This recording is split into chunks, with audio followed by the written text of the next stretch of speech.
నమస్కారం. Big debate ప్రత్యేక చర్చ కార్యక్రమానికి స్వాగతం. తెలంగాణలో ఒక ఉప ఎన్నిక ఉత్సాహాన్ని నింపుతుంది. బహుశా అక్టోబర్ తొలి వారంలో నోటిఫికేషన్ వెలువడే అవకాశం కనపడుతుంది. బీహార్ ఎన్నికలతో కలిపి హైదరాబాద్లోని జూబ్లీహిల్స్ నియోజకవర్గానికి ఉప ఎన్నిక రాబోతోంది. Sitting MLA BRS MLA Maganti Gopinath గారి మరణం తర్వాత అక్కడ ఉప ఎన్నిక అనివార్యమైంది. అయితే పార్టీల బలాబలాలు ఎలా ఉన్నాయి, సర్వేలు ఏం చెప్తున్నాయి అన్న దాని మీద ఇవాళ బిగ్ డిబేట్ చర్చని చెప్పాను. చర్చలో మనతో పాటు ఎన్వి సుభాష్ గారు, Bharatiya Janata Party chief spokesperson వారు ఇక్కడ మనతో స్టూడియోలో ఉన్నారు. అలాగే ఎర్రబెల్లి రజనీకాంత్ గారు గత దశాబ్దంగా ఎన్నికల సర్వేలు నిర్వహిస్తూ ఉన్నారు సోషల్ పోస్ట్ పేరుతో. గత ఎన్నికల్లో కూడా దాదాపుగా వారు చెప్పిన ఫలితాలు అటు ఇటుగా 100% నిజమైనటువంటి పరిస్థితి. కాంగ్రెస్ 56 +−5 అన్నారు, 64 వచ్చినాయి. బీఆర్ఎస్ 45 +−5 అన్నారు, 39 వచ్చినాయి. బీజేపీ 10 +−2 అన్నారు, 8 వచ్చినాయి. ఎంఐఎం 7 అని చెప్పారు, 7 వచ్చినాయి. అదర్స్ 1 అని చెప్పారు, 1 వచ్చింది. సో ఇప్పుడు జూబ్లీహిల్స్ పరిస్థితి ఎలా ఉందో రజనీకాంత్ గారు కూడా మనకు వివరిస్తారు. వారితో పాటుగా జంగా రాఘవరెడ్డి గారు, AP Telangana oil fed corporation chairman, అలాగే కాంగ్రెస్ పార్టీ సీనియర్ నాయకులు వారు ఇక్కడ మనతో స్టూడియోలో ఉన్నారు. అలాగే దేవి ప్రసాద్ గారు, బీఆర్ఎస్ పార్టీ నాయకులు కూడా మనతో జాయిన్ అవుతున్నారు, సీనియర్ నాయకులు. ముందుగా రజనీకాంత్ గారు నమస్కారం. నమస్తే. ఎన్నికలు అనగానే మీకు అందరికీ బాగా ఫుల్, అంటే మీరు కూడా రాజకీయంగా ఇంట్రెస్ట్ ఉన్నారు, అది ఒక ప్రొఫెషన్గా ఎంచుకున్నారు. చాలా అంటే డెడికేటెడ్గా 10 ఏళ్ళ పైగా మీరు ఈ వర్క్లో ఉన్నారు. Full fledged team, office setup అంతా. అయితే సరే, రాజకీయంగా ఇంట్రెస్ట్ ఇక్కడ అది ట్రయాంగిల్ ఫైట్ అవుద్దా, ఇద్దరి మధ్య పోరాటం? ఎందుకంటే చనిపోయిన గోపీనాథ్ గారు 3 సార్లుగా అక్కడ ఎమ్మెల్యే అయిన. బీఆర్ఎస్ ఆల్రెడీ వారి శ్రీమతికి అభ్యర్థిగా దాదాపు ఖరారు చేసినటువంటి పరిస్థితి.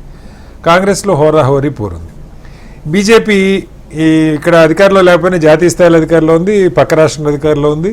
3 పార్టీల కలయిక ఉన్నది. ఆ 3 పార్టీల ప్రభావం ఖచ్చితంగా జూబ్లీహిల్స్ మీద ఉండేటువంటి పరిస్థితి. సో ఈ పరిస్థితుల్లో ఇప్పటికంటే ఇంకా మనకి దాదాపు నెల పైగానే టైం ఉంది ఎన్నికలకి, ఏది ఎట్లయినా మారొచ్చు. కానీ ఇప్పటికీ మీకు అంతున్న సమాచారం ఏ రకంగా ఉంది జూబ్లీహిల్స్ నియోజకవర్గానికి సంబంధించి? అంటే శ్రీనివాస్ గారు, జనరల్గా ఏ బై ఎలక్షన్ వచ్చినా కానీ యాజ్ ఎ సెఫాలజిస్ట్గా మేము ఒక బేస్ లైన్ సర్వే అనేది చేసుకుంటాము. ఎందుకంటే ఇప్పుడు క్యాండిడేట్లు ఎవరు ఇంకా డిక్లేర్ కానప్పుడు, చనిపోయిన తర్వాత ఒక 2 months తర్వాత మనం లాస్ట్ మంత్ చేయడం జరిగింది. ఒక 2% శాంపుల్, అంటే ఆల్మోస్ట్ ఒక 3,95,000 ఓట్స్ ఉన్న కాడ ఒక 2% శాంపుల్, అంటే ఒక 8,000 శాంప్లింగ్ తీసి దాన్ని అనాలిసిస్ చేసి ఒక బేస్ లైన్ ఫిక్స్ చేసాం. అంటే ఇక్కడ నుంచి ట్రెండ్ ఇంకా ముందుకు వెళ్తుందా, వెనక్కి వెళ్తుందా, సీట్లు ఫైనల్ అయినాక ఏమవుతుంది అన్నది, అభ్యర్థులు ఫైనల్ అయినాక ఏమవుతుంది, ఏ క్యాస్ట్ ఈక్వేషన్స్ ఏమవుతాయి, మైనారిటీ ఓట్ ఏమవుతుంది అన్నది అది సెకండరీ విషయం. ఈ రోజు వరకు అయితే ఎలక్షన్ ఇంకా రాకముందుకే ఈ రోజు వరకు మేము చేసిన సర్వేలో ఒక బీఆర్ఎస్ 40% ఉంటే, కాంగ్రెస్ 34%, బీజేపీ 21% ఉందండి. అంటే ఆల్మోస్ట్ ఈ రోజు అయితే ఒక 6% లీడ్ లో బీఆర్ఎస్ కనబడుతుంది as on today. Second place లో కాంగ్రెస్, థర్డ్ ప్లేస్ లో వచ్చేసి బీజేపీ ఉండడం, ఎంఐఎం వచ్చేసి 4% తో ఉంది. వాళ్ళు అభ్యర్థి పెడతారా లేదా అన్నది తెలియదు. సో ఇంకా ఇప్పుడు ఇదంతా ఏంటంటే only party point of view మనం చూసాం. ఇంకా కాంగ్రెస్ లో ఇప్పటికే ఒక 12 మంది ఆశావాహులు వెయిట్ చేస్తున్నారు సీట్ల కోసము. అది ఎన్వలప్ వచ్చి ఓపెన్ అయ్యేదాకా ఎవరైతే తెలియదు. ఈవెన్ ఇంక్లూడింగ్ బీజేపీ కూడా లాస్ట్ కొన్ని బై ఎలక్షన్ చూస్తే నోటిఫికేషన్ వచ్చేంత వరకు క్యాండిడేట్ ని డిక్లేర్ చేసినటువంటి సందర్భాలు, అన్ని సమీకరణాలు చూసుకొని లాస్ట్ మూమెంట్ లోనే బీజేపీ కూడా మనం చూసాం, టికెట్ ప్రకటించడం చూసాం. కాబట్టి ఇప్పుడు ఇద్దరు అభ్యర్థులు ఎవరన్నది తెలియదు. క్యాస్ట్ పోలరైజేషన్ ఏమవుతుంది, రిలీజియస్ పోలరైజేషన్ ఏమవుతుంది అన్నది ఇంకా తెలియదు. యాజ్ ఆన్ టుడే అయితే బీఆర్ఎస్ 6% తో లీడింగ్ లో ఉండడం అన్నది మనం చూస్తున్నాం. జనరల్ గా రూలింగ్ గవర్నమెంట్ ఉన్నప్పుడు జనాలు జనరల్ గా కాంగ్రెస్ కి వ్యతిరేకంగా చెప్పడానికి ధైర్యం చూపెట్టరు. అలాంటప్పుడు కాంగ్రెస్ లీడింగ్ లో ఉండాల్సింది. కాంగ్రెస్ ఆల్రెడీ ట్రైలింగ్ బై 6% అంటే అందులో ఇంకా ఫియర్ ఫ్యాక్టర్ అవన్నీ కన్సిడర్ చేస్తే ఇంకా 6 కంటే ఎక్కువనే మార్జిన్ మెయింటైన్ అవుతుంది అన్నది మా యొక్క అనాలిసిస్ అండి. అంటే మనకి అక్కడ ఈక్వేషన్స్ ఒకసారి చూసుకుంటే సార్, గోపీనాథ్ గారు 3rd టర్మ్, అలాగే గతంలో ఆయన కంటే ముందున్న విష్ణువర్ధన్ రెడ్డి గారు కూడా ఇప్పుడు బీఆర్ఎస్లోనే ఉన్నారు. చాలా బలమైన నియోజకవర్గంగా, ఎందుకంటే 2014లో గోపీనాథ్ గారు టీడీపీ నుంచి గెలిచారు. అవునండి. ఆ తర్వాత ఆయన బీఆర్ఎస్ 14 తర్వాత హైదరాబాద్ సిటీ మొత్తం ఈక్వేషన్ మారిపోయింది. ఎవరైతే సెటిలర్స్ అంటూ బయట నుంచి వచ్చున్నారో వాళ్ళంతా కూడా 14 ఎలక్షన్ టీడీపీకి వేశారు. ఆ తర్వాత నుంచి వాళ్ళంతా బీఆర్ఎస్ వైపు టర్న్ అయింది. మనకు స్పష్టంగా జిహెచ్ఎంసీ ఎలక్షన్ కూడా చూశారు, మీరు కూడా చూసే ఉంటారు. అయితే ఇప్పుడు ఇక్కడ రేవంత్ రెడ్డి గారు కాంగ్రెస్ ముఖ్యమంత్రిగా ఉన్నారు. రేవంత్ రెడ్డి గారు ఎవరు ఒప్పుకున్నా ఒప్పుకోకపోయినా ఆయన స్వయంగా ఆయనే చెప్తారు, చంద్రబాబు గారు నా గురువు అని చెప్తారు. అలాగే సెటిలర్స్తో చాలా మంచి సంబంధాలు ఉన్నాయి. జూబ్లీహిల్స్లో సెటిలర్స్తో పాటు స్లమ్స్ కూడా చాలా పెద్ద ఎత్తున ఉన్నాయి. మైనారిటీ ఓటు కూడా ఉంది, లేదని అంటలేదు. కానీ ఒక కన్సిడరబుల్ మిడిల్ క్లాస్ అంతా ఎక్కువ భాగం సెటిలర్స్ ఉన్నటువంటి నియోజకవర్గం. మరి దాని ప్రభావం అంటే ఇంకా చాలా టైం ఉంది, కానీ ప్రభావం మారడానికి ఉన్న అవకాశం ఉంది. అంటే జనరల్ గా జూబ్లీహిల్స్ చూస్తే అది ఒక అల్ట్రా రిచ్ కమ్యూనిటీ లెక్క అనిపిస్తుందండి. కానీ అక్కడ 60% ఆఫ్ ద ఓటింగ్ అన్నది స్లమ్ ఓటింగ్ మీదనే ఉంటుంది. ఫిలిం నగర్, బస్తీలో వెర్రగడ్డ తీసుకున్న, బోరబండ తీసుకున్న, మీరు షేక్పేట తీసుకున్న, ఎక్కువ స్లమ్ ఓరియంటెడ్ ఓటింగే అక్కడ ఉంటుంది. ఈ స్లమ్ ఓరియంటెడ్ ఓటింగ్ లో మీరు అన్నట్టు సెటిలర్ ఓటింగ్ కూడా ఉంది. కానీ ఏంటంటే ఇక్కడ ఎక్కువ పర్సెంటేజ్ ఓటింగ్ అనేది స్లమ్ అండ్ మైనారిటీ ఓటింగ్ తోటి డిసైడింగ్ ఫ్యాక్టర్ ఉంటుందండి. అంటే కాలనీస్ కూడా ఉన్నాయి చాలా, మోతీ నగర్, మధురా నగర్, చాలా కాలనీస్ కూడా, యూసఫ్ కూడా, ఇవన్నీ కూడా ఉన్నాయి. కాబట్టి ఇక్కడ చూస్తే ఏంటంటే ఎక్కువ డిసిజన్ ఫ్యాక్టర్ వచ్చేసి ఫస్ట్ ప్రయారిటీలో స్లమ్ ఓటింగ్ అండి, సెకండ్ ప్రయారిటీలో ముస్లిం ఓటింగ్, థర్డ్ ప్రయారిటీలో వచ్చేసరికి సెటిలర్ ఓటింగ్ ఉంటుంది.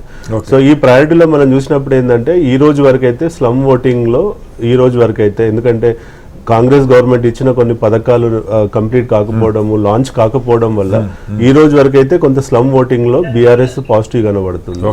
ముస్లిం ఓటింగ్, మైనారిటీ ఓటింగ్ లో లాస్ట్ టైం అజరుద్దీన్ గారు పెట్టినప్పటికీ కూడా లాస్ట్ టైం 60-40 రేషియోలో డివైడ్ అయిందండి. 60% ఓటింగ్ బీఆర్ఎస్ కి, 40% ఓటింగ్ కాంగ్రెస్ కి డివైడ్ కావడం చూసాం. ఎప్పుడు బీయింగ్ ఏ మైనారిటీ క్యాండిడేట్ పెట్టినప్పటికీ కూడా ఈ రోజు కూడా మా సర్వేలో ఏంటంటే ఇంకా అది అట్లనే సస్టైన్ అవుతుంది. అంటే ఇంకా బీఆర్ఎస్ కి 60% మైనారిటీ ఓటింగ్ ఉండడం వల్ల ఈ రోజు బీఆర్ఎస్ కొంచెం మనకు లీడ్ లో రావడం అన్నది కనబడుతుంది. Whereas coming to Hindu voting వచ్చేసరికి ఏంటంటే 3 పార్టీలు బలంగా చీల్చుకుంటున్నాయి. అంటే ఒక 30% బీఆర్ఎస్ కు ఉంది, 30 బీజేపీకి ఉంది, 30 కాంగ్రెస్ కు ఉంది. అంటే హిందూ ఓటింగ్ లో ఈక్వల్ గా నువ్వా నేను అన్నట్టు పోటీ పడడం వల్ల డిసైడింగ్ ఫ్యాక్టర్ వచ్చేసి ఇక్కడ ఏంటంటే మైనారిటీ ఓటింగ్ అవుతుందండి.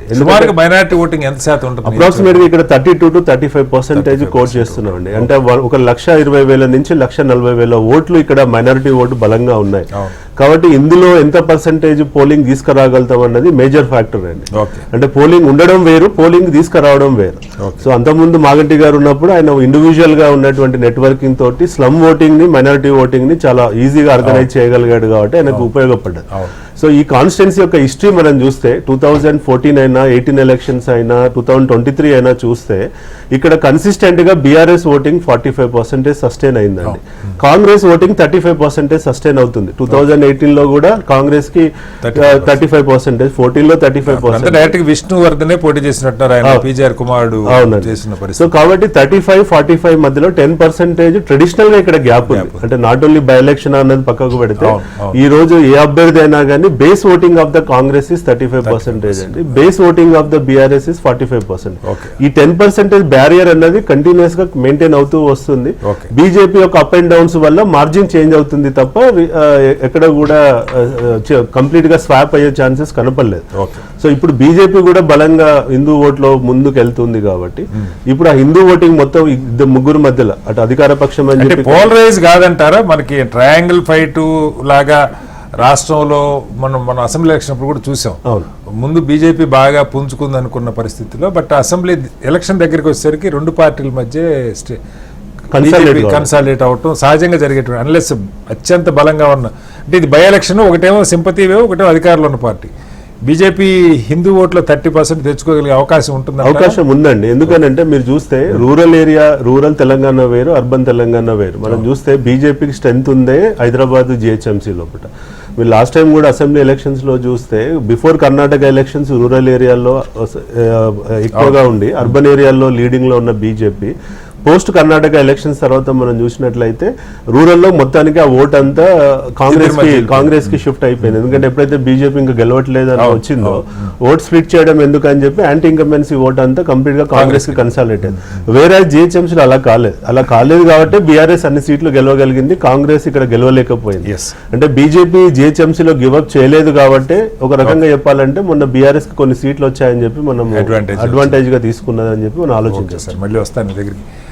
దేవిప్రసాద్ గారు, సహజంగా గత 3 ఎన్నికల్లో గోపీనాథ్ గారు తిరుగులేని విజయాలు సాధిస్తూ వచ్చారు, అకాల మరణం చెందారు, ఒక ఉప ఎన్నిక అనివార్యమైంది.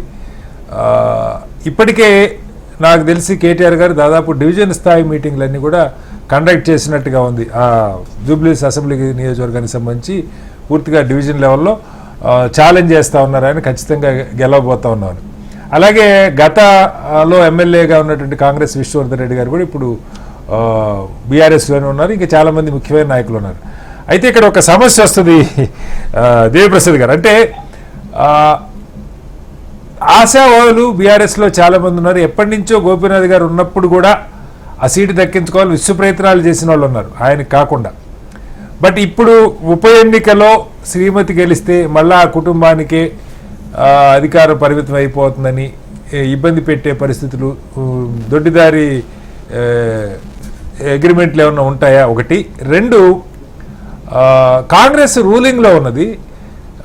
చాలా మేరకు ఎంఐఎం గతంలో మీతో ఉన్నది, ఇప్పుడు కాస్త అటు ఇటుగా కాంగ్రెస్తో ఉంటున్న పరిస్థితి కనపడదు. స్పష్టంగా మీదే ఉన్నప్పుడు అంత ఎవిడెంట్గా అయితే కలిసి లేదు, కానీ కొంత సయోధ్య వాళ్ళు ఎప్పుడు కూడా అధికార పక్షంతో సెయిల్ అవటం మనం చూసాం, మీరున్నప్పుడైనా అంతకుముందైనా. సో ఎంఐఎం ఎలాంటి స్టాండ్ తీసుకుంటుంది? ఎంఐఎం అభ్యర్థిని పెడుతుందా? పెట్టకపోతే ఆ ఓటు మొత్తం ఎటువైపు షిఫ్ట్ అవుతుంది? ఇలాంటి ఈక్వేషన్స్ని ఎలా అబ్జర్వ్ చేస్తున్నారు దేవిప్రసాద్ గారు? గుడ్ ఈవినింగ్ శ్రీనివాస్ గారు, పెద్దలందరికీ నమస్కారం. రాఘవరెడ్డి గారికి, రజనీ గారికి, సుభాష్ అన్నట్టు అందరికి నమస్కారం. వీక్షకులకు గుడ్ ఈవినింగ్. అంటే జుబ్లీది ఉప ఎన్నిక శ్రీనివాస్ గారు, ఎందుకంటే ఒక అసహజ మరణం వల్ల, ఎందుకంటే గోపీనాథ్ గారు మొన్న జస్ట్ ఒక 2 years బ్యాకే ఎన్నికయ్యారు, బ్రహ్మాండమైనటువంటి మెజార్టీతో ఎన్నికయ్యారు. తర్వాత కాన్స్టెంట్ గా 3 సార్లు కూడా ఎన్నికైనటువంటి నాయకుడు. సహజంగానే అది ఒక ప్లస్ పాయింట్ మాకు. రెండవది ఇంకొకటి ఏంటంటే ఓఆర్ఆర్ లోపు, అంటే మొత్తంగా హైదరాబాద్ నగరంలో ఉన్నటువంటి అర్బన్ ఓటర్స్ అందరూ కూడా కొంత రూరల్ లో మాకు వ్యతిరేక పవనాలు వీసినా అర్బన్ లో ఇక్కడ 23-24 నియోజకవర్గాల్లో బ్రహ్మాండంగా ప్రజలందరూ కూడా మాకు పట్టం కట్టడం వల్ల ఒక బలమైనటువంటి ప్రతిపక్షంగా నిలబడగలిగినటువంటి మాట వాస్తవం. కాబట్టి ఈ 2 సంవత్సరాల కాలంలో ఇక్కడ ఒకటి గోపీనాథ్ గారు చేసినటువంటి, ఆయన తెలుగుదేశంలో కొద్ది కాలం ఉండి తర్వాత బీఆర్ఎస్ రావడం, 18లో 23లో గెలవడం, అకాల మరణం చెందడం, ఇవన్నిటి వల్ల ఆయన చేసినటువంటి అనేక కార్యక్రమాలు కావచ్చు, లేకుంటే పనులు కావచ్చు, ప్రజలతో ఉండేటువంటి రెగ్యులర్ అప్రోచ్ కావచ్చు, ఇదంతా కూడా డెఫినెట్ గా ఇప్పుడు మా పార్టీకి పనిచేస్తుంది అనేటువంటి విషయాన్ని నేను ఈ సందర్భంగా గుర్తు చేస్తాను. రెండవది, ఈ 2 సంవత్సరాల కాలంలో కాంగ్రెస్ పార్టీ రేవంత్ రెడ్డి గారి నాయకత్వంలో ఇచ్చినటువంటి హామీల వైఫల్యం అనేటువంటిది కూడా ఒక ప్రధానమైనటువంటి పాత్ర పోషించేటువంటి అవకాశం. ఇంతకుముందే రజనీకాంత్ గారు చెప్పినట్టు అనేక ఆశలతో పేదలు గాని, మధ్యతరగతి ప్రజలు గాని, అనేక మంది గాని చాలా ఆశలతో కాంగ్రెస్ పార్టీ మీద ప్రజలు ఏమనుకుంటున్నారు శ్రీనివాస్ గారు, ఒక ఈ పరిపాలన కంటే మెరుగైన మెరుగైన పరిపాలన కోసం ఓటేసేటువంటి పరిస్థితి మనం జనరల్ ఎన్నికల్లో చూస్తాం. అట్లనే మా పరిపాలన కంటే మెరుగైనటువంటి పరిపాలన కావాలని రాష్ట్ర వ్యాప్తంగా కూడా కొంత మెజార్టీతో కాంగ్రెస్ పార్టీని గెలిపించినటువంటి విషయం వాస్తవం. కాబట్టి వాళ్ళు ఇచ్చినటువంటి హామీల వైఫల్యం చాలా స్పష్టంగా ఇక్కడ కనబడుతోంది. వాళ్ళు ఇచ్చిన బస్ ఫ్రీ అనేటువంటి అంశం కావచ్చు, 200 యూనిట్లు, చిన్న ఏవి ఇచ్చినా కూడా మెజారిటీగా ఉండేటువంటి అంశాలు అర్బన్ లో ఉన్నటువంటి ప్రధానమైనటువంటి అంశాలు ఏమున్నాయి సార్? మిస్ అయిన అమలు కానివి, ఇచ్చిన హామీలు స్పష్టంగా చాలా ఇప్పుడు ఇక్కడ స్లమ్ ఏరియా అయినా లేకుంటే మధ్య తరగతులు అయినా ఇప్పుడు వాళ్ళు ఇస్తా అన్నది మహిళలకు అందరికి కూడా 2,500 రూపాయలు ఇస్తామని చెప్పారు. 2,500 రూపాయలకు సంబంధించినటువంటి ఇంకా మొదలే కాలేదు. పెన్షన్లు 4,000 పెంచుతామని చెప్పారు. దానికి సంబంధించి పెద్దగా రిజల్ట్ వచ్చినటువంటి లేదు. నిరుద్యోగానికి సంబంధించినటువంటి విషయంలో కూడా మాకంటే గొప్పగా చేస్తామని చెప్పినటువంటి రాష్ట్ర ప్రభుత్వం ఇప్పటి వరకు వాటిలో సరైనటువంటి సంతృప్తి పరచలేనటువంటి పరిస్థితి చాలా స్పష్టంగా కనబడుతుంది. రెండవది కూడా హైదరాబాద్ నగరంలో తీసుకున్నటువంటి 2 అంశాలు ఇవాళ కాంగ్రెస్ ప్రభుత్వానికి ఒక గుదిబండగా పడినాయి. ఒకటి హైడ్రా, 2 మూసి. అంటే ఇప్పుడు హైదరాబాద్ నగర ప్రజలకు ఈ 2 సంవత్సరాల కాలంలో ఏదైనా మేము చేసినామని గొప్పగా చెప్పుకునేటువంటి ఏ ఒక్క అంశం కూడా లేదు.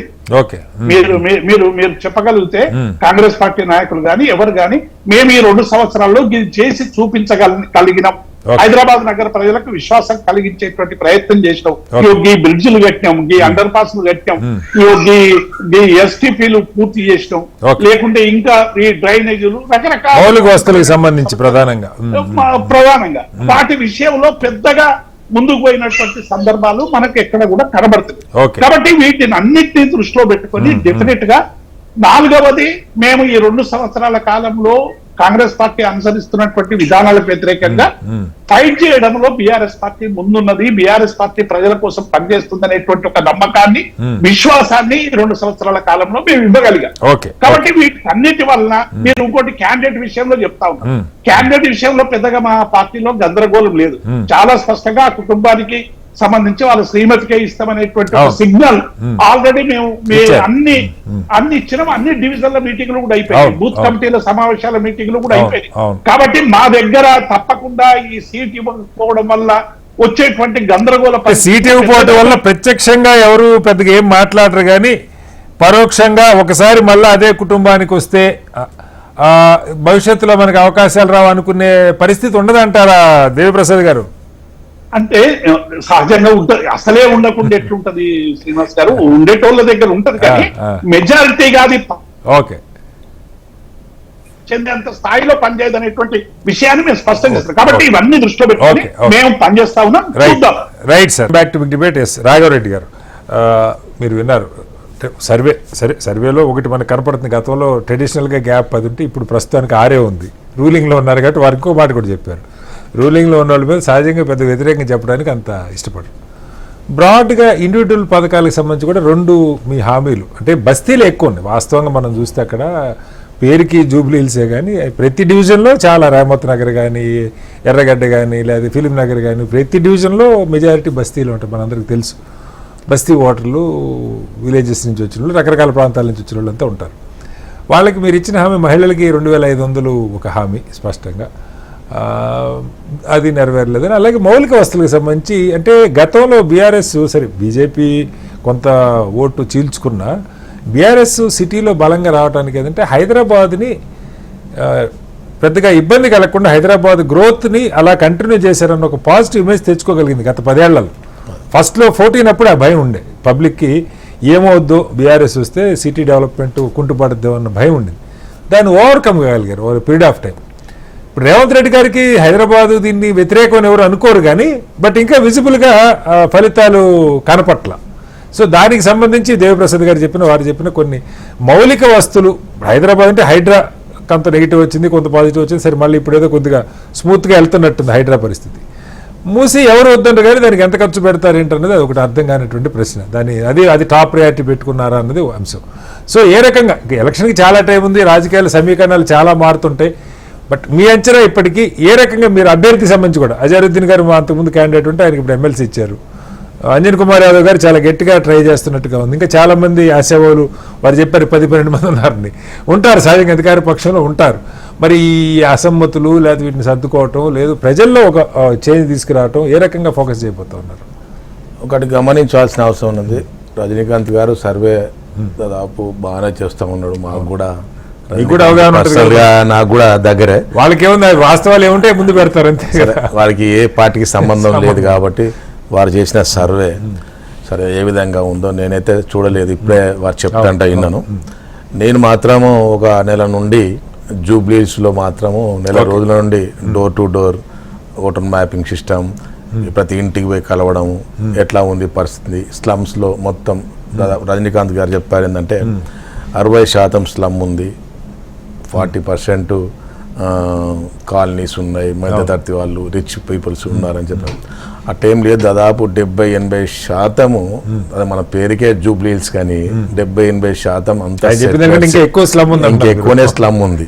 ఎందుకంటే నేను దాదాపు డోర్ టు డోర్ తిరిగాను, దాదాపు నా టీంలు కూడా వచ్చి బూత్కు 2 పనిచేస్తా ఉన్నారు. ఆల్రెడీ డిప్లాయ్మెంట్ అయిపోయింది, అయిపోయింది ఆల్రెడీ. 1 month నుండి నేను అక్కడనే పనిచేస్తున్నాను. మాత్రం మామూలు కసరత్తు చేయట్లేదు రాఘవరెడ్డి గారు, ఎలక్షన్ ఇంకా మొదలే కాలేదు, ఫీల్డ్ లో నాయకత్వాన్ని దించేశారు. అయితే పార్టీ కూడా బలంగా అందరినీ చైర్మన్లను, ఎమ్మెల్యేలు నియోజకవర్గంలో బిజీ ఉంటారు కాబట్టి చైర్మన్లు ఐడియాలు ఉన్నామని చెప్పే లక్ష్యంతో చైర్మన్లు అందరినీ జూబ్లీస్లో వేశారు. దాదాపు మీ అందరికి తెలిసిన విషయం 3,93,000 ఓట్లు ఉన్నాయి. పోయినసారి ఎమ్మెల్యే ఎలక్షన్లో పోలింగ్ చూసుకుంటే, ఎంపీ ఎలక్షన్లో పోలింగ్ తీసుకుంటే చాలా డిఫరెన్స్ కాంగ్రెస్కు ఫెచ్చింగ్ ఉన్నమాట నిజం. ఒకటి మాత్రం గమనించాలి, గతంలో 10 సంవత్సరాలు బీఆర్ఎస్ పార్టీ అధికారంలో ఉన్నమాట నిజం. 10 సంవత్సరాల అధికారంలో ఏమి హామీలు ఇచ్చిండ్రు, ఏమి హామీలు మర్చిండ్రు, ఇచ్చిన హామీలు ఎంతవరకు నెరవేర్చిండ్రు అన్న సంగతి మనం గమనించాలి. కాంగ్రెస్ పార్టీ అధికారంలోకి వచ్చి 18 నెలలు, దాదాపు 20 నెలలు అయింది. 20 నెలల కాలం లోపలనే మేమేం దేవుని పుత్రులం కాదు, లేకపోతే మంత్రాలు చేసేదానికి ఏం కాదు. ఒకటి మనం గమనించాలి. గతంలో ఈ రాష్ట్రం మిగులు బడ్జెట్ ఉంది, అధికారం ఉన్న టీఆర్ఎస్ పార్టీ ఆ బడ్జెట్ని అంతా కొల్లగొట్టి ఈడ ఏ కార్పొరేషన్లో కానీ ఎక్కడ కానీ గ్రాంట్ లేకుండా, ఫండ్ లేకుండా ఊడ్చేసిన సంగతి, అప్పులమయం చేసిన సంగతి మన అందరికి తెలిసిన విషయాలే. మనం గమనించాల్సిన అవసరం ఉన్నది. అప్పు చేసినా అప్పుల ప్రభుత్వం అయినా కూడా ఈరోజు కాంగ్రెస్ పార్టీ ఇచ్చిన హామీలలో ప్రధాన అంశము 6 కిలోల బియ్యం. గతంలో ముక్కిపోయిన బియ్యము, అవన్నీ సన్న బియ్యం ఇచ్చిన సంగతి మీ అందరికి. ప్రతి ఒక్క గ్రామానికి, ప్రతి ఒక్క ఇల్లుకు చేరిన విధంగా మర్చిపోవద్దు మనం. ముఖ్యంగా 10 సంవత్సరాలు రేషన్ కార్డు ఇవ్వలే ప్రభుత్వం. ఇస్తాం సమగ్ర సర్వే, ఆ సర్వే, ఈ సర్వే చేశారు. ఒక్కరోజు కూడా మీకు రేషన్ కార్డులు ఇచ్చిన చరిత్ర. వాళ్ళు మీరు కలిసి దాదాపు తెలంగాణ జనానికి సమానంగా తెల్ల రేషన్ కార్డులు ఇచ్చేసారు. 100% తెల్ల రేషన్ కార్డులు తెలంగాణ జనాభా 3.5 కోట్లు. 100% మేము ఇప్పుడు జూబ్లీ హిల్స్ లో ప్రతి ఇంటికి మేము రేషన్ కార్డు చేర్చిన సంగతి గమనించాల్సిన అవసరం ఉన్నది. దాంతోపాటు సరే, మాగంటి గోపినాథ్ గారి గురించి ఎక్కువ మాట్లాడకపోతే మంచిది. ఎందుకంటే వారు అమరులైన్లు, వారి త్యాగం, వారు గెలిచిండ్రు. మంచి ఉంటేనే దాదాపు గెలుస్తారు. నేను చనిపోయిన గురించి నిందలేయడానికి నేను సిద్ధంగా లేను.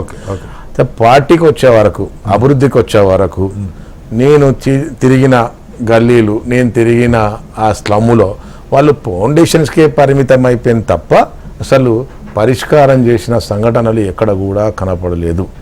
అక్కడ ప్రధాన సమస్య ముస్లిం ఓటు. వారు చెప్పినట్టు 1,20,000 ఓట్లున్న మాట నిజం. వారి సర్వేది మాత్రం 100% నేను నిజం ఒప్పుకుంటున్న దాంట్లో. ఎందుకంటే సర్వే ఏ పార్టీ అంతే కదా. కాబట్టి 1,20,000లో బరేల్గండ్ సమస్య ప్రధాన సమస్య ఉన్నది. బరేల్గండ్ సమస్య ప్రధానంగా ఉన్నది. మా ముఖ్యమంత్రి గారు దానిగా చిత్తశుద్ధితో ఉన్నాడు. ఎన్ని గొడవలైనా, ఏదైనా, అక్కడ వీకెండ్ లాంటి ఏమున్నది అది తీసుకుంటున్నారు. తప్పకుండా అది నెరవేరుస్తారన్న నమ్మకం. ఇవన్నీ ఒకటి. కానీ నా ప్రశ్న ఏంటంటే రాఘవరెడ్డి గారు, ఒకటి నిమిషం చెప్పండి. ఇది తప్పకుండా ఉన్నాయి. అంతేకాకుండా ప్రధాన సమస్య డ్రైనేజ్ సమస్య ఉంది. మీరు కృష్ణా కాలనీ ఉంది. ఒక్క వర్షం పడితే హీల్ మీద ఉంటుంది. హీల్ మీద కూడా చూసాం. వర్షం పడగానే మొత్తం ఇంకా ఎట్లా కొట్టుకుపోయినట్టే అయిపోతుంది. దీన్ని ఎవరు గమనించలేని సంగతి మనం తెలుసుకోవాల్సిన అవసరం ఉన్నది. ఇది చాలా ఇబ్బందికరమైనది. అలాంటివి కూడా పట్టించుకోలేని సంఘటనలు ఉన్నాయి. లైటింగ్ ఏంది, వాటర్, డ్రింకింగ్ వాటర్ అయితే ఇప్పటి వరకు కూడా చాలా ప్రాబ్లం చాలు చేస్తున్నాం. మేము ఇంత ప్రభుత్వంలో ఉండి పోయి కొట్లాడి ఇబ్బందికరంగా ఉన్నది. ఇవన్నీ కూడా ఇప్పుడు కాంగ్రెస్ పార్టీ అధికారంలోకి వచ్చి రెక్టిఫై చేస్తూ ఉన్నది. మీరు గమనించాలి. నేను అడిగేది ఏంటంటే సార్, ఇప్పుడు మామూలుగా మీరు జనరల్గా హైదరాబాద్ డెవలప్మెంట్ ఇవి జనరల్ ఎలక్షన్ అప్పుడు మేజర్ ఇష్యూస్ అవుతాయి కొంతమేరకు, ముఖ్యంగా మధ్యతరగతిలో. బట్ బస్తీలలో సమస్యలు ఏంటంటే మీరు చెప్పిన డ్రింకింగ్ వాటరు, డ్రైనేజీ, ట్రాఫిక్, అలాగే బస్సులు. ఇప్పుడు మీరు ఫ్రీ బస్ అన్నారు, ఆ బస్సులో ఎక్కే పరిస్థితుందా, ఇలాంటివి మేజర్ ఇష్యూస్ అవుతాయి. సరే, పథకాలు సన్నభయం ఇస్తుండొచ్చు, ఇచ్చినవి ఉన్నాయి, ఇవన్నీ ఉన్నాయి, కొత్త పథకాలు స్టార్ట్ గానే ఉన్నాయి, వారు చెప్పారు. బట్ వీటిని ఓవర్కమ్ కావడం సమీకరణాలు. ఇప్పుడు క్యాండిడేటు మీకు అది స్థానికంగా బలమైన క్యాండిడేట్ గతంలో ఉన్న పీజీఆర్ కుమారుడు అటు వెళ్ళిపోయి ఉన్నాడు. ఇప్పుడు మీతో అసలు లోకల్ అభ్యర్థి ఎవరున్నారు? అంజన్ కుమార్ యాదవ్ గారు మంచి లీడర్, మీకు సికింద్రాబాద్ ఎంపీ చేశారు, కానీ ఆయన స్థానికుడు కాదు. మరి బలమైన అభ్యర్థిని తీసుకొచ్చే ప్రయత్నం చేస్తున్నారు కదా అంజన్ కుమార్ గారు లాంటి. తప్పకుండా మాకు మంచి బలమైన నాయకుడు వస్తున్నాడు, దాంట్లో భయపడాల్సిన అవసరం లేదు. దాని సమీకరణలో మీకు కమ్మాసు ఓటు బ్యాంకు కొంచెం డామినేటింగ్ ఉన్నమాట నిజము. తప్పకుండా కమ్మాస్ మాకు డైవర్ట్ అవుతుంది. మాస్ కూడా గ్రామీణ ప్రాంతంలోకి వెళ్ళి వచ్చిన ఓటింగ్, అది నేను 100% గ్రామీణ ముస్లిం ఓటు 1,20,000 ఉన్నది. గ్రామీణ ప్రాంతంలోకి వెళ్ళి నేను తిరిగే నాకు 14 బూతులు ఇచ్చారు. నా 14 బూతులలో నాకు వరంగల్లో 3,000 ఓట్లు కనపడినాయి, 3,000 కుటుంబాలు కనపడినాయి నాకు. అంటే మా ప్రాంతమే నాకు కనపడినాయి నాకు. అంటే వాళ్ళు నన్ను నా ముఖం చూసి నేను ఓటింగ్ చేయించగల నమ్మకం, నాకు పూర్తి విశ్వాసం నాకు వచ్చింది. ఎందుకంటే వాళ్ళ గ్రామాలలో అంత ఓటింగ్ పర్సెంట్ మేము చేయించగలుగుతాము. అది కాంగ్రెస్ పార్టీ అధికారం ఉన్నది. ఇందిరమ్మ ఇండ్లు ఇస్తున్నాము, అలా పథకాలు ఇస్తున్నాము, ఇచ్చినాము, రుణమాఫీ చేసినాము, Right. ఆ ఎఫెక్ట్ ఇక్కడ బతికొచ్చింది. ఆడ భూములు చేసుకుంటూ తల్లిదండ్రులు భూములు చేసుకుంటూ ఇక్కడ వ్యవసాయం కుటుంబాన్ని నడుపుకుంటూ ఇక్కడ వీళ్ళు ఇక్కడ కూలి చేసుకుంటూ Right, కూలి sir. డబ్బులు Right, పంపిస్తున్నారు. right, sir. కాబట్టి ప్రభావం మాకు కాంగ్రెస్ పార్టీకి ఫేవర్ ఉంటుంది. ఓకే, మళ్ళీ వస్తాను సార్, 100%. మళ్ళీ వస్తాను. సుభాష్ గారు, బీజేపీ పరిస్థితి అప్స్ అండ్ డౌన్స్గా ఉంటుంది మన హైదరాబాద్లో చూస్తే. 18 ఎలక్షన్లో అంతగా పెద్దగా పర్ఫామ్ చేయకపోయినా ఆ తర్వాత జరిగిన జిహెచ్ఎంసీ ఎలక్షన్లో భారీగా మీరు సీట్లు సాధించగా 43 ఎన్నో వచ్చినట్టుంది నాకు గుర్తు. 48 40+ సీట్స్ ఉన్నాయి. జిహెచ్ఎంసీలో 40+ డివిజన్స్ గెలిచిన పార్టీ అసెంబ్లీకి వచ్చేసరికి మళ్ళా ఓట్ షేర్ ఉంటే వేరు, సీట్ మ్యాటర్స్ కదా మనందరికీ తెలిసిన పరిస్థితి. అలాంటిది ఎప్పుడైతే కాంగ్రెస్ బలపడి ఒక బలమైన నాయకత్వం అక్కడ ఎస్టాబ్లిష్ అయ్యి ఫలితాలు వస్తున్నారు, బీజేపీ ఓటు ఆటోమేటిక్గా తగ్గింది మనం చూసాం. జిహెచ్ఎంసీ ఎలక్షన్ అప్పటికి కాంగ్రెస్ పరిస్థితి వేరు, ఆ తర్వాత పరిస్థితి వేరు. సో అది బలపడిన పరిస్థితి. ఇప్పుడు ఖచ్చితంగా కాంగ్రెస్లో ఒక యూనిట్ అయితే కనపడుతుంది. పెద్దగా చిలవలు పొలవలుగా ముక్కలుగా ఉన్న పరిస్థితి కానీ, లేదా రేవంత్ రెడ్డి గారి నాయకత్వం మీద వ్యతిరేకత కానీ ఏమీ లేదు. సిటీ మీద క్రమంగా ఫోకస్ పెంచుకుంటూ వస్తున్నారు. వాస్తవంగా సిటీలో మొన్నటిదా కాంగ్రెస్ వీక్ ఉన్నమాట వాస్తవం. బీఆర్ఎస్ ఆల్రెడీ స్ట్రాంగ్గా ఉంది. బీజేపీకి ఇవాళ 30% ఓటు కనపడవచ్చు కానీ దాన్ని రీటైన్ చేసుకునే పరిస్థితి కానీ లేదు. క్రమంగా ఎన్నిక దగ్గరికి వెళ్ళే కొద్దీ ఒక పోలరైజ్డ్ వాతావరణం వచ్చినప్పుడు మైనార్టీ ఓటు ఎలాగో మీకు వచ్చే అవకాశం లేదు. కాంగ్రెస్ బీఆర్ఎస్ మధ్యనే పోతుంది. మెజారిటీ అక్కడ మైనార్టీ ఓటు దాదాపుగా పోల్ అవుతుంది, మనందరికీ తెలుసు. అలాగే బస్తీ ఓటు కూడా చాలా వరకు పోల్ అవుతుంది. ఇటు పథకాలు కానీ లేదు, పథకాలు అనుకున్నా అధికార పార్టీ, లేదు గతంలో చేసింది అనుకున్నా ప్రధాన ప్రతిపక్ష పార్టీ. బీజేపీకి స్కోప్ ఎక్కడ ఉంది? అందరికి నమస్కారం అండి. ప్యానెల్లో పెద్దలకు వీక్షకులు అందరికీ నమస్కారం. ఇప్పుడు జూబ్లీహిల్స్ ఎలక్షన్ కనుక చూసుకుంటే ఇవాళ మనకు 7 డివిజన్స్, ఆల్మోస్ట్ 4 లక్షల మంది ఓటర్స్. ఇప్పుడు మనకు వచ్చిన లేటెస్ట్ ఇన్ఫర్మేషన్ ప్రకారం కూడా సుమారు 7-8 వేలు ఎక్స్ట్రా ఓటర్స్ వచ్చినారు. అంటే కొత్తగా దాంతోనే 4 లక్షలు అవుతుంది. ఈవెన్ పోలింగ్ బూత్స్ కూడా చాలా పెరిగిపోయినట్టు. అంటే 407 పోలింగ్ బూత్స్ వచ్చినాయి, 406. సో మేము ఆల్మోస్ట్ ఒక 2 years నుంచి అండి శ్రీనివాస్ గారు, మేము అంటే పొలిటికల్గా ఎక్కువ ఏంటంటే ఫోకస్ చేయకుండా కూడా ప్రతి 6 సంవత్సరాలకు ఒకసారి మెంబర్షిప్ డ్రైవ్ అని చెప్పి మొదలు పెడతాం. సో దాంట్లో మా cadre right from prime minister దగ్గర నుంచి మొత్తం సభ్యత్వం తీసుకునే సందర్భంలో జూబ్లీహిల్స్లో అంటే మేము కూడా ఏంటంటే కంపేర్ చేస్తాం. ఇప్పుడు రజనీకాంత్ గారు మొత్తం ఈ ఏంటంటే జస్ట్ డేటా పెట్టుకొచ్చినారు కదా. సో ఇంతకుముందు మనకు ఎంతమంది సభ్యత్వం ఉండే, ఇప్పుడు ఎంతమంది ఉన్నారు, ఎప్పుడు పెరిగినారు, ఎందుకు పెరిగినారు అని. అండ్ మాది వేరే పార్టీ తిరిగా కాకుండా ఒక యూనిక్ నెంబర్. అంటే మేము నా నెంబర్ నుంచి కనుక పెడితే నాకు ఒకటే వస్తానండి నెంబర్. అంటే ఐ కెన్ బికమ్ ఓన్లీ అంటే 1%. నేను అంటే 10 మంది చేసుకోలేమంట టెక్నికల్గా. సో దాంట్లో చూస్తే మాకు మెంబర్షిప్లుగా చాలా పెరిగిపోయినాయి అన్నట్టు, చాలా పెరిగినాయి మెంబర్షిప్. తర్వాత డివిజన్ ప్రెసిడెంట్ ఇస్తే దానికి మెంబర్షిప్ తీసుకుని ఎన్ని సభ్యత్వాల కింద పరిగణిస్తారా సార్? అంటే ఇవాళ ఎక్కడ చదివారు సభలకు వచ్చిన వాళ్ళంతా ఓట్లు ఇస్తే పార్టీలు ఎట్లా ఉండవని విజయ సభ్యులు కమలాసన్ గారు ఇప్పుడు కంపారిటివ్ స్టేట్మెంట్ చెప్తున్నాను, ఊరికి చాలా ఆర్గనైజ్డ్ పార్టీ. సో అందులో పోలింగ్ బూత్ ప్రెసిడెంట్స్ కానీ డివిజన్ ప్రెసిడెంట్స్ కానీ అంతా అంటే వీఆర్ సెట్ అన్నట్టు. మేము ఏంటంటే ఎక్స్పెక్ట్ చేయలేదు దట్ ఇట్ విల్ బికమ్ ఏంటంటే వేకెంట్ అని చెప్పి. అంతే కదా.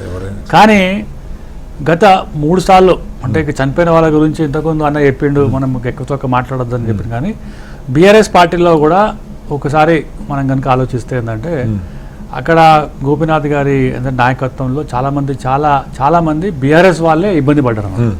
ఎందుకంటే ఆయన ఉన్న యాటిట్యూడ్ కానీ ఆయనకున్న ఏంటంటే మొత్తం అంటే అగ్రెసివ్నెస్ కానీ ఇప్పుడు గెలిచినాడు. ఇప్పుడు ఒక ఛాన్స్ వచ్చింది వాళ్ళకి. అంటే ఎప్పుడు కూడా పొలిటికల్ పార్టీలో జాయిన్ అయినప్పుడు వాళ్ళు ఎమ్మెల్యే కావాలనుకుంటారు, మినిస్టర్ అయినప్పుడు చీఫ్ మినిస్టర్ కావాలనుకుంటాడు. సో అట్లా అంటే ఆస్పిరేషన్స్ ఎక్కువ ఉంటాయి అన్నట్టు. ఇవాళ వాళ్ళకి ఒక ఛాన్స్ వచ్చింది అనుకో, మళ్ళీ అదే కుటుంబం పోతుంది, మళ్ళీ అదే కుటుంబం పోతుంది అంటే నెక్స్ట్ టైం మాకు వస్తుందో రాదో అనేది ఏంటంటే జస్ట్ ఒక అంశం. అయితే కాంగ్రెస్ పార్టీ అధికారంలో వచ్చిన తర్వాత ఇవాళ మనకి అక్కడ కనుక చూస్తే చాలా ఇబ్బందికరమైన వాతావరణం కాంగ్రెస్ పార్టీకి ఉంది. ఎందుకంటే ఇప్పుడు మనం అందరం కూడా ఏంటంటే యాక్సెప్ట్ చేయాలి, జూబ్లీహిల్స్ అనగానే జూబ్లీహిల్స్ కాదు, అది పేరుకే మాత్రం జూబ్లీహిల్స్, కానీ స్లమ్స్ ఎక్కువనే అన్నాడు. ఆ స్లమ్స్లో గత ఒక అంటే 1 month నుంచి రోజు ఏంటంటే వర్షం పడుతుంది, రోజే వర్షం పడుతుంది. మీరు ఇవాళ 6:30కి వచ్చేవాళ్ళు వాళ్ళు 7 గంటలకు వచ్చినారు. మేము కూడా అంత పక్కన ఇల్లు పెట్టుకొని మేము అరగంట వస్తున్నాం. అది ఇవాళ కొత్తగా వచ్చే సమస్య కాదు సార్, మొత్తం హైదరాబాద్ వస్తున్నాను. అంటే ఈ యొక్క ప్రభుత్వం బీఆర్ఎస్ ప్రభుత్వం ఉన్న గతంలో నాకు బాగా గుర్తు, కేటీఆర్ గారు 20,000 కోట్లు కావాలి హైదరాబాద్ నగరాన్ని మొత్తం ఈ వరదల నుంచి కాపాడటానికి అని చెప్పారు. అన్ఫార్చునేట్ గా ఆయన చేయకుండానే ఆయన టర్మ్ అయిపోయింది. ఇప్పుడు కాంగ్రెస్ ఏం చేస్తే ఇంకా మనకేం తేవాలి. అవన్నీ మీరే చెప్తున్నారు. హైదరాబాద్ నుంచి ఇప్పుడున్న సిచ్యువేషన్ లో కాంగ్రెస్ వాళ్ళు అక్కడ పోయినా కూడా, ఎవరు పోయినా కూడా, మేము పోయినా బీఆర్ఎస్ వాళ్ళు పోయినా కూడా వాళ్ళకి ఒకటే అంటారు అన్నట్టు, మీకు ఓటేస్తే మాకేం లాభం అంటున్నారు, మీకు ఓటేస్తే మాకేం లాభం అంటున్నారు. ఎందుకు లాభం అంటున్నా అంటే వాళ్ళకి బేసిక్ నెసెసిటీస్, వర్షం పడితే నీళ్లు అంటే ఇంట్లోకి వస్తున్నాయి, తర్వాత డ్రైనేజ్ ఫెసిలిటీ సరిగా లేదు, తర్వాత పవర్ కనెక్షన్ లేదు. ఎవరికి ఫోన్ చేసినా కూడా, ఎమ్మెల్యేకి ఫోన్ చేసినా, డివిజన్ ప్రెసిడెంట్ ఫోన్ చేసినా, ఎవరికి ఫోన్ చేసినా వస్తామంటారు, రాను అనే దాని మీద ఉంటున్నారు. అంటే రూలింగ్ పార్టీ మీద ఒక యాంటీ ఇన్కంబెన్సీ అనేది 100% డెవలప్ అయింది. గత ఎమ్మెల్యే చేయలేదు, ఇప్పుడున్న ఎమ్మెల్యే అంటే చేయలేదు. మీరు ఎగ్జాంపుల్ చెప్తున్నాను నేను, ఎమ్మెల్సీ ఎలక్షన్స్ అయినప్పుడు రూలింగ్ పార్టీ అధికారంలో ఉన్నా కూడా భారతీయ జనతా పార్టీకి 3 ఏంటంటే 2 వచ్చినాయి. కరీంనగర్ వచ్చింది, తర్వాత ఏంటంటే మొత్తం అంటే టీచర్స్ వచ్చింది, హైదరాబాద్ టీచర్స్ కూడా వచ్చింది. ఇంకా లేటెస్ట్ చెప్పాలంటే నిన్న HU ఎలక్షన్స్లో, హైదరాబాద్ సెంట్రల్ యూనివర్సిటీ ఎలక్షన్స్లో కూడా ఏవీపీ అక్కడ మెజార్టీ గెలిచింది అన్నట్టు. ఉంది వాటిలో ఉంది అంటే నేను అంటే మొత్తం చెప్తున్నాను. అంటే ఎక్కడ ఎలక్షన్స్ వచ్చినా కూడా ఇవాళ భారతీయ జనతా పార్టీ కోసం చూస్తున్నారు. మోదీ గారు చేసిన అభివృద్ధి కార్యక్రమాల్లో అర్బన్ డెవలప్మెంట్ స్కీమ్ అనేది చాలా క్లియర్గా ఉందన్న. 100% ఏంటంటే ఇక్కడ తీసుకొస్తారని చెప్పి నమ్మకం ఉందన్న.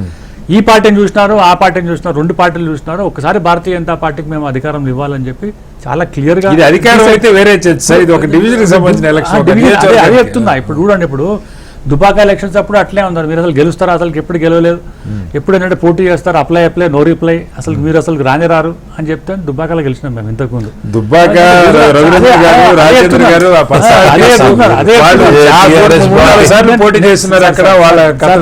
నేను అదే చెప్తున్నాను, చాలా సార్లు ఏంటంటే సర్ప్రైజ్ రిజల్ట్స్ కూడా రావచ్చు, మనం ఏంటంటే రావాలని అంటలేను. ఎందుకంటే ఆ రోజు ఎలక్షన్స్ ముందు ఒక 3-4 రోజుల ముందు మనకి ఎట్లా వస్తుందో మైండ్ సెట్ ఏంటంటే ప్రజల గురించి మనం ఆలోచించాల్సిన అవసరం లేదు.